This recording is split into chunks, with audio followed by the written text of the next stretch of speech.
when you are ready to pursue a new job opportunity, how do you know if it is the best time to do so? When do you apply? Well, this morning we have AJ Mizes, founder of career consulting firm The Human Reach, joining us this morning. AJ, thank you for being here with us. You've got all the tips on when to go for the job, the right season. Want to ask you a little bit about your background first. So you were with Facebook, and now you've transitioned to helping careers? Good morning, Stephanie. Yes, and thanks for having me. I was actually at Facebook for about 6 years as a HR executive there.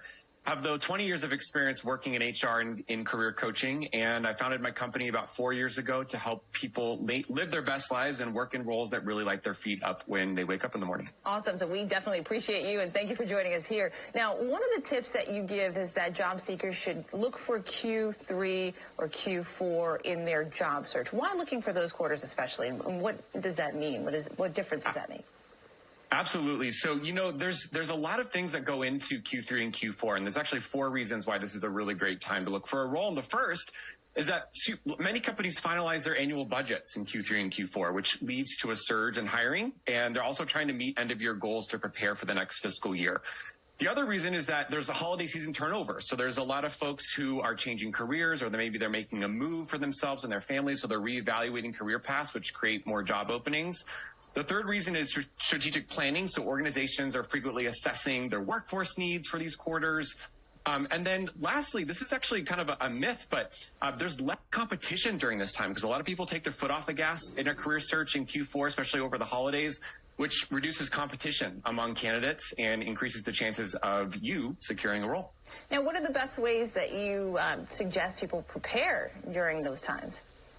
Absolutely. So one is to, of course, make sure that your resume and your online presence is up to date. So making sure that it's tailored to the roles that you're targeting. So you're not just looking like a Jack or Jill of all trades, that you're really a specialist in the role that you want to be in, and you look that way. Of course, optimizing your LinkedIn profile, things like that.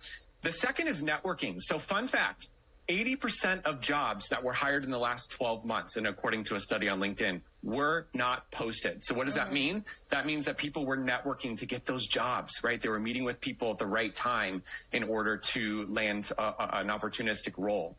The next one is just to research target companies. So identify what growth potential exists out there and align your strategy with those hiring timelines.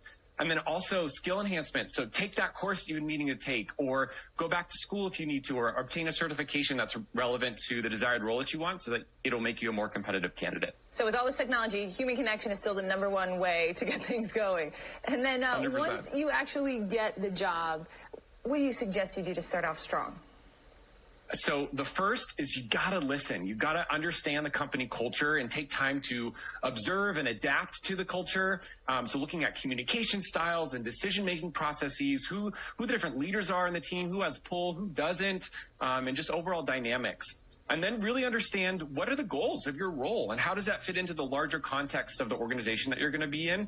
And then how do you then get to contribute to them? So setting those clear, measurable objectives for your first few months. The next thing I would recommend is building relationships. So start by investing strong relationships with your colleagues, your immediate team, across departments, across folks that you're going to be working cross-functionally with to help create that collaboration and support. And then seek feedback. So especially early on from your manager and from your peers, just to make sure that you're on the right track and that you can get back on the road if you need to, if things are going awry or if you need some direction.